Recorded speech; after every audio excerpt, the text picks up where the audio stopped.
the timing is really good. Everybody's been screaming about marketing. And so here we are. Let's talk about marketing. Who do we got? We got a whole panel of gurus. Let me start with Mickey Woods. All right. So Mickey, former shop owner who found her passion in helping other shops grow. And what's really neat about her, she has this body banging podcast, which you got to check it out. Super cool. Careful with that. Right? I know it almost came out sideways there. That was yeah, I got to put my glasses on. I'll blame it on the glasses, right? There we go.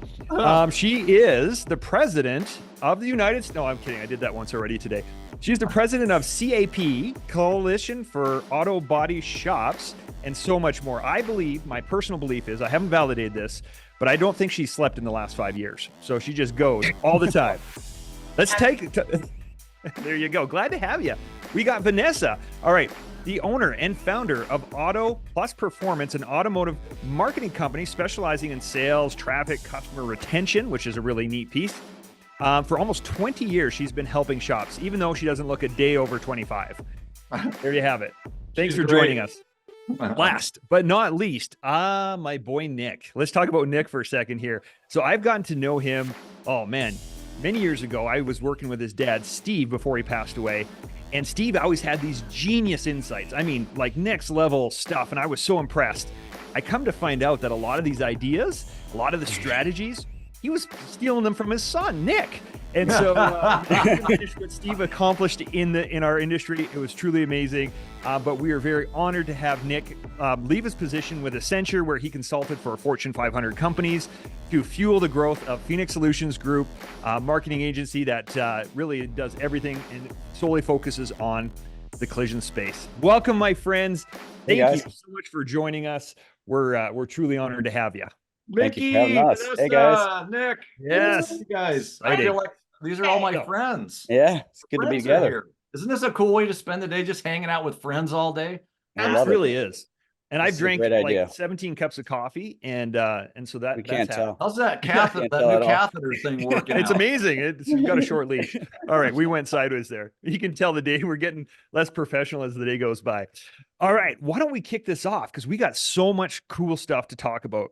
Mickey, I want to start with you. What changes or trends have you been monitoring out there over really the last year?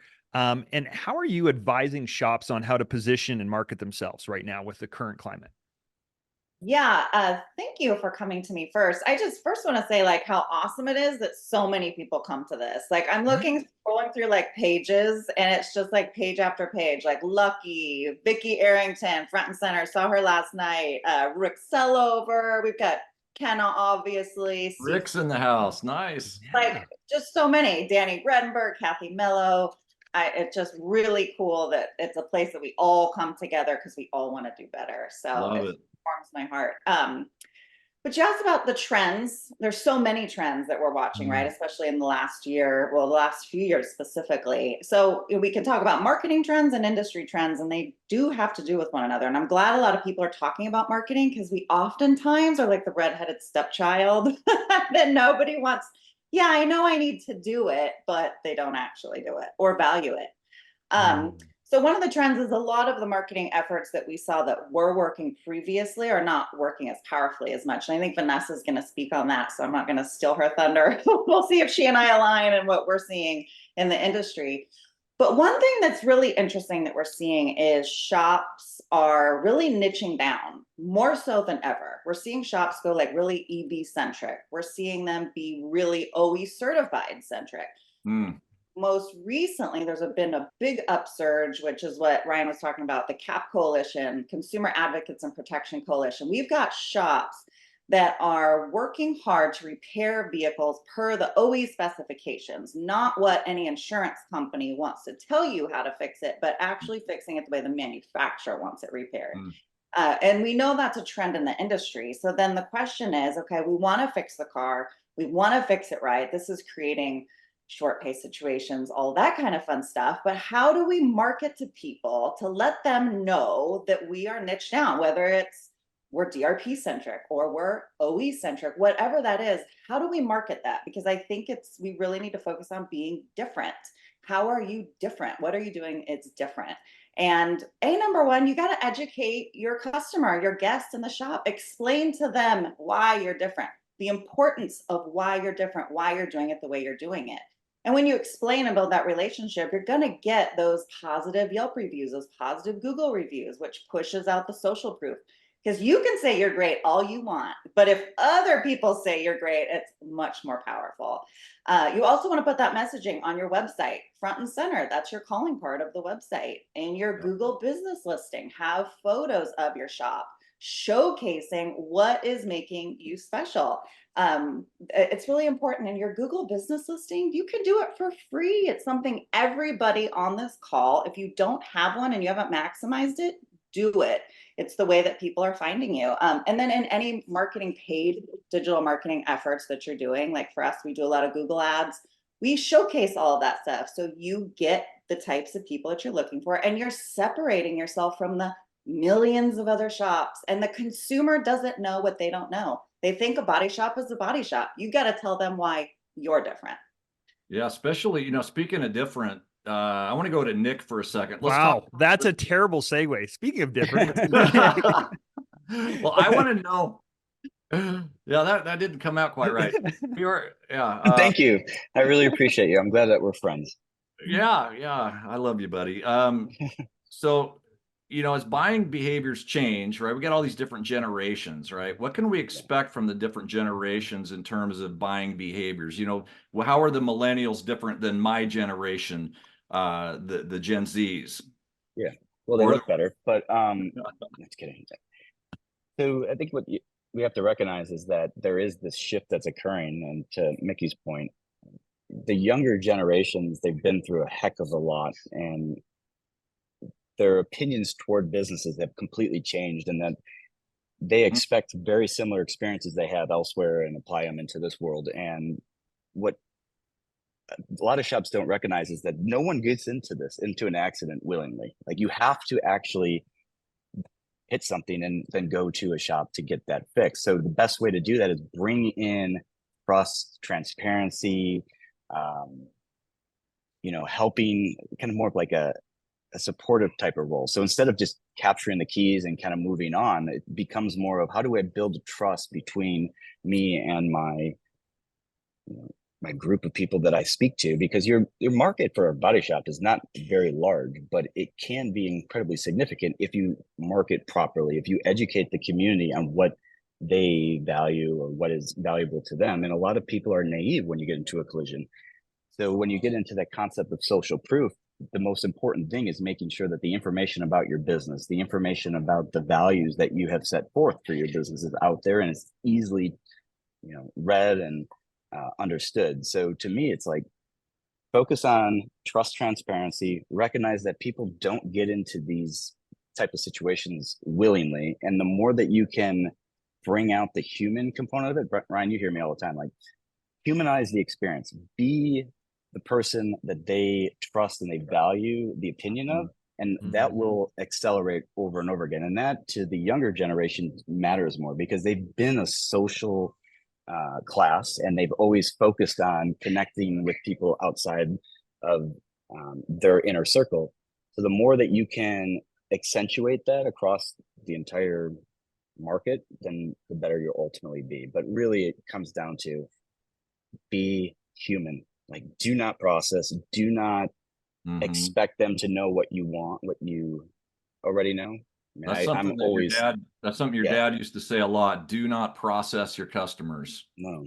And I process. think nowadays, it's process. I just want to put it out there. Right. Yeah, for the Canadian folks on the call. Yeah. But but the thing that you got to recognize, though, is just by doing little pattern disrupts or interrupts throughout the entire process, or making it more of a personalized experience, is what these younger generations have expected. So any way that you can infuse technology, but infuse it in a way that actually enhances the human to human experience, is going to ultimately drive you to a better overall, younger generation marketing capture.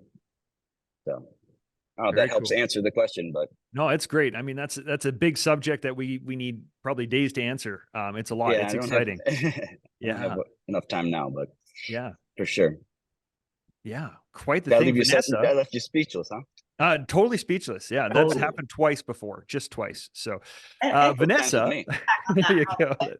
I just Like- want to say, I think us marketers understand the importance of the emotional connection that Nick's Mm. talking about. Yeah. It can be the processing. Like we can do all the things to drive you leads, to send out information, brand awareness, all the things. But if you're not connecting emotionally, like Nick is talking about, and just Mm. processing people, what makes you special? How are you Yeah. connecting with them? If they're not emotionally connecting to you, why not just go somewhere else next time or go somewhere else the first time? So Yeah. good.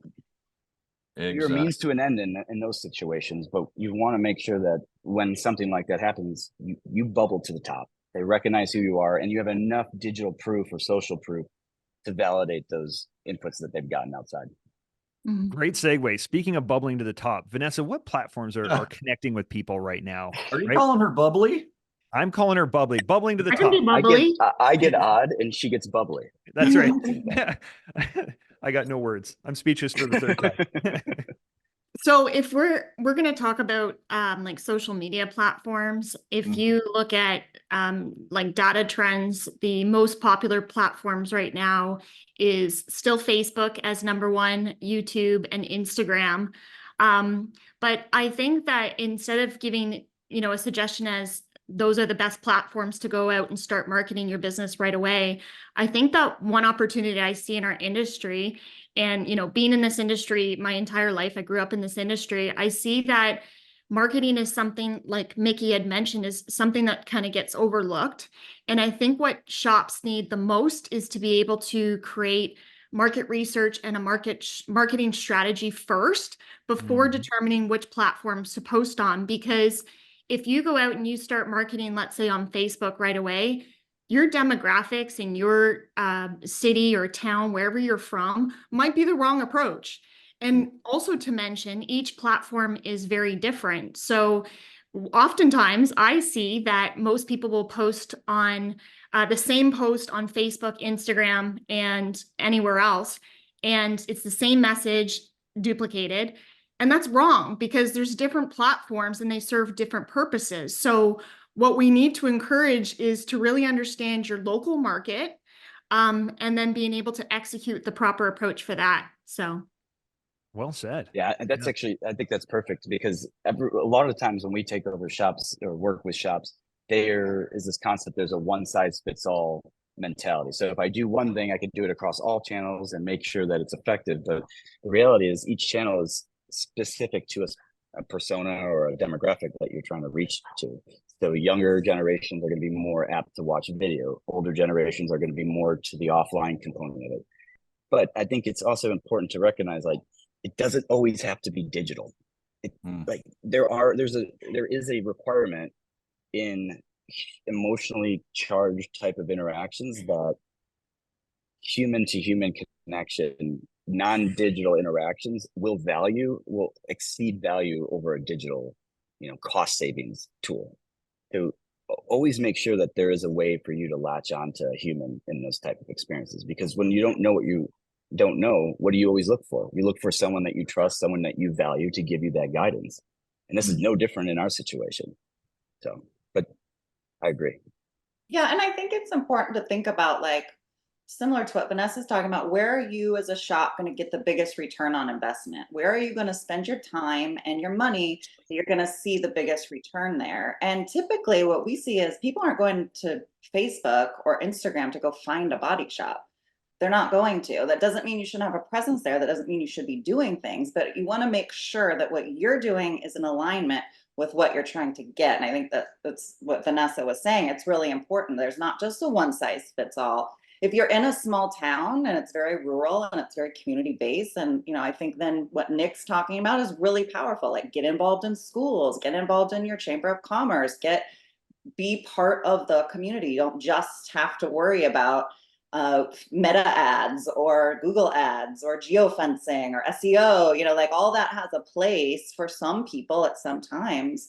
But the human component of it really can drive it home. And I think because we're all so busy and tapped out in shops, like I'm a former shop owner, I get it. You're wearing a lot of hats. You don't have Mhm. a lot of time to be present. And that's why digital marketing is nice if you do want to go that route, because you don't have the time to go put in the FaceTime. And, back in the day, we used to beat the streets and visit the insurance agents. Beat the streets. Who Yeah. says that? That's I would like an still- old term. I like it. I would still do that. So Yeah. we've only got a couple minutes, guys, left, and the things are changing. They're changing fast. We've got straight through processing, right? Where people are getting a check just dumped into their into their bank accounts. We've got Customer AI. pay's been on the rise, right? We've seen that. Customer pay's skyrocketing in some absolutely. markets. Yeah. So let's just do a roundtable real quick. Let's start with Nick. How do we poor guy, right? How do we future-proof our business, right? How do we make sure that we're choosing a marketing strategy that makes sense for what you see coming at us in the future? Just one or two tips. Yeah. So, I mean, in terms of future-proofing your business and in context of ST or straight through processing or just in overall, digital is becoming a more and more important part of the decision set, and it's becoming more and more a part of the later decision set. So having information out there about your business that is accurate, making sure that people can find you easily, make sure that people can connect with you in a very simple and easy way will definitely help you future-proof the business. But again, I think a large part of it comes down to data governance, like the ability to make sure that the information that you capture about that customer is accurate and is updated timely, so that you can continue that relationship thereafter, the repair. So basically, focus on the customer, and the customer will drive the overall success, because the customer, in my mind, will have more control over what they want to do than ever before, especially with IoT and the connectivity of everything. Yeah, Vanessa, what do you think? I would add to that is I would suggest that shops become more educated around marketing in general. And when I say that, I mean it in the truest way of shops will spend money with marketing agencies and they'll have either a bad experience or, they put $500 on an ad that goes to a whole bunch of people on the other side of the world that has no relation to them whatsoever. I've done that. Yeah. I think a lot of people have. And I think that the most important thing to walk away with is that there is a lot of power that comes with marketing, a lot, and it works on every single component, whether it's email marketing, blogs, social media, you name it, your website. You got to pick what is best for your business, and then you need to really understand it to be able to grow with it and get that result. So Nice. That's huge. Mickey, bring us home. Yeah, let's do it. So on Vanessa's note, I would say, and work with a marketer that knows our industry. If I can add that little caveat to it, because I think that's where the bulk of bad situations happen. Well, that's why the three of you are here today, because each of you has industry experience, and I admire that. Yeah, thank you. And I'm going to go a little bit of a different direction, similar to what I was talking about before. I would say differentiate yourself. Find a true differentiator. There's a book called Collapse of Distinction. I think it's by Steve McCain. It's really good. Check it out, pick it up, differentiate yourself. I spoke at SCRS. I had a class, and one of the things we talked about was differentiate yourself. The whole class stood up, however many were in there, 30, 50 people. And you would say what you thought differentiated your shop over all your competitors. But if anybody else in the room could say the same thing, you had to sit down. And you would believe only one person at the end of everybody going around was left standing that did something that everybody else didn't claim to do. I believe it. Really think about what you can do to make yourself truly different. And if your competitors can say the same, you're no different. Woo. Yeah. I like it. Yeah. Kenna says that your presentation was awesome, by the way. Oh, thank you. Oh, yeah, that's right. She was there.